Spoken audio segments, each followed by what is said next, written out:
Rapport mi-parcours et dans le cadre d'activité ouverture de l'école là. ADRA généralement mettait 4 mois du 1er octobre au 31 janvier, au 30 janvier pour les finir avec toute sa activité ouverture de l'école. Et comme nous connaissons en Haïti d'une manière générale, et tant que vous ne pouvez pas arriver dans le mois de janvier, vous ne pouvez pas connaître vraie réalité salle de classe. Étant donné que ADRA, dans 6 domaines d'intervention que vous gagnez, l'éducation, c'est une là-dedans, que les privilégiés en pile. Donc, il faut comprendre qu'après 2 mois de la réouverture des classes, il faut être capable de réunir tous les partenaires pour être capable de dire comment la situation est, comment l'activité va marcher pour lui.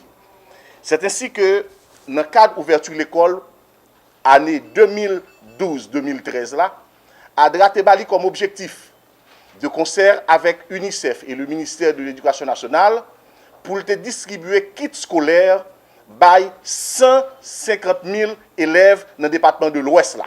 Sauf Cité Soleil, étant donné qu'il y a une autre organisation qui est responsable pour faire ça en Cité Soleil. 19 communes dans le département de l'Ouest là qui ont 20 communes là-dedans.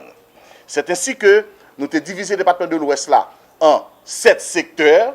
Secteur 1, c'est Petit Goave et Grand Goave. Secteur 2A, c'est Léogane. Secteur 3, c'est Gressier et Carrefour. Secteur 4, là, c'est Port-au-Prince. Secteur 5, là, c'est Delma, Pétionville, Kinskoff et Tabar.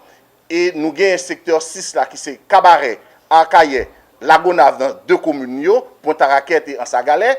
Et puis nous avons un secteur 7, là, qui c'est Croix-des-Bouquets, Thomaso, Grantier, Fonverette. Et dans 7 secteurs, ça, nous avons un personnel de plus de 100 personnes, 100 jeunes, 100 volontaires ADRA qui gagnent dans tout secteur et qui marché pour être capable d'aller dans plus de 800 écoles dans le département de l'Ouest, là, moins Cité Soleil, pour être capable de distribuer kits scolaires, kits enseignants et kits écoles. Alors, laissez-moi dire que dans le stock, nous avons 150 000 kits scolaires, 4 500 kits enseignants, et 700 kits écoles. Après 2 mois de distribution, en dépit de toutes difficultés qui gagnent pour réouverture l'école là, avec accessibilité qui gagne dans la zone pour nous capables de rentrer dans l'école, nous distribuons 97 263 kits scolaires sur les 150 000 que nous gagnons pour nous distribuer pendant 4 mois que nous gagnons. Nous distribuons également 3 093 kits enseignants sur les 4 500 kits enseignants que nous avons pour nous distribuer dans l'école. Et nous couvrons 602 l'école sur les 700 écoles que nous avons pour nous couvrir dans 19 communes, département de l'Ouest. Et laissez-moi dire que le rapport de mi-parcours, ça permet de nous que nous couvrons plus de 50% de tout ça que nous avons pour nous faire pendant période là.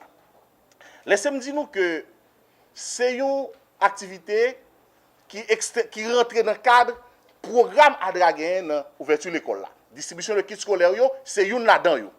Distribution ça qui fait conjointement avec l'UNICEF et le ministère de l'Éducation nationale était uniquement dans le département de l'Ouest. Mais laissez-nous dire que d'autre part, ADRA fait d'autres distributions.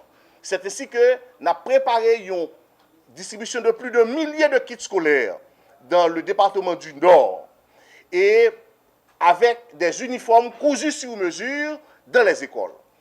Et à côté de cela, nous construisons pour l'ouverture de cette année scolaire 109 salles de classe. Et nous jouons des écoles que nous obligeons à toutes salles de classe. Par exemple, nous avons construit 9 salles de classe pour l'école nationale de Chalon, 8 salles de classe pour l'école nationale de Catoussin. Catoussin, c'est après Chalon, dans la route qui rentre pour qui allait vos zones fondées blancs, etc. Et ensuite, nous avons construit 3 salles de classe pour l'école nationale de Cazo. Ça me dit nous que dans l'école, non seulement nous construisons salle de classe, mais nous baillons 10 blocs sanitaires et particulièrement pour Cazo, nous avons mis en place un système d'eau potable qui permet que les élèves soient capables d'avoir accès à de l'eau traitée et machine ça a fonctionné au panneau solaire. Et à part cela, les autres salles de classe, c'est des salles de classe qui étaient, affectées ou bien détruites par le tremblement de terre que nous avons réhabilitées. Et laissez-moi dire que pour construire, plus particulièrement 100 salles de classe, ça, nous sommes obligés de faire appel à une firme à l'étranger, qui c'est Maranatha, et que nous avons $1 million qui construit les 100 salles de classe que nous parlons là. Maintenant, quand on a 9 autres salles de classe, c'est une école que nous construisons à Rivière-Froide à Carrefour et au Jardin de la Joie, une école qui était censée craser et que nous reconstruisons totalement.